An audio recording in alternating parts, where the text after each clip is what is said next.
పవన్ కళ్యాణ్ అనేటువంటి వ్యక్తి లేకపోతే పక్క పార్టీల్లో మీ బతుకులుగా మాత్రం మనుగడ కూడా ఉండదు, గుర్తుపెట్టుకోండి. మీకంటే వయసులో చిన్నోడో పెద్దోడో ఒక సాహసం చేస్తున్నాడో, ఒక చరిత్ర సృష్టించబోతున్నాడో, ఒక్కడే పోరాటం చేస్తున్నాడో, వేలాది మందికి లక్షలాది మందికి ఉక్కు నరాల్లో ఉన్నటువంటి ధైర్యాన్ని నింపుతున్నాడు, కులంతో సంబంధం లేకుండా. మరి కులం ఎక్కడి నుంచి వచ్చింది? మనిషిని మనిషి అభిమానించడానికి ఏదైనా కారణం కావాలనుకుంటే వాళ్ళ ఐడియాలజీతో మనం కరెక్ట్ అవ్వలేకపోతే అతి లీస్ట్ పాసిబుల్ వేలో మన కులమైన దాంతో కనీసం కరెక్ట్ అయ్యేటువంటి last least thread to correct person. Chandrababu Naidu admire చేస్తే కమ్మోళ్ళని అడ్మైర్ చేయరు. బాబులని ఐడియాలజీ నచ్చో, ఆయన విజన్ నచ్చో, ఆయనతో ట్రావెల్ చేయడం.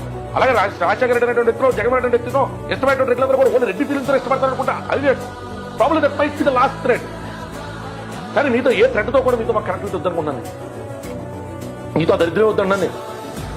అంత సిగ్గు లేకుండా, అంతాత్మానం లేకుండా బయట బయటలు వేసుకెళ్ళి కార్తీక దీపారాధన చేస్తారన్నట్టుగా లైన్లో నుంచి ఒకరి తర్వాత ఒకరు మాట్లాడతారు. మీరు ఆ సిగ్గు లేకుండా ఒక్కడ పోరాటం చేస్తుంటే అవతల పక్క నుంచి మరి సిగ్గు లేకుండా కాపులు వనభోజనాలని చెప్పి, లేదా కాపులు మీటింగ్ అని చెప్పి వెనకాల రాజశేఖర రెడ్డి బొమ్మ, జగన్మోహన్ రెడ్డి బొమ్మ, ఏం సిగ్గులేని జన్మని అడుగుతున్నా.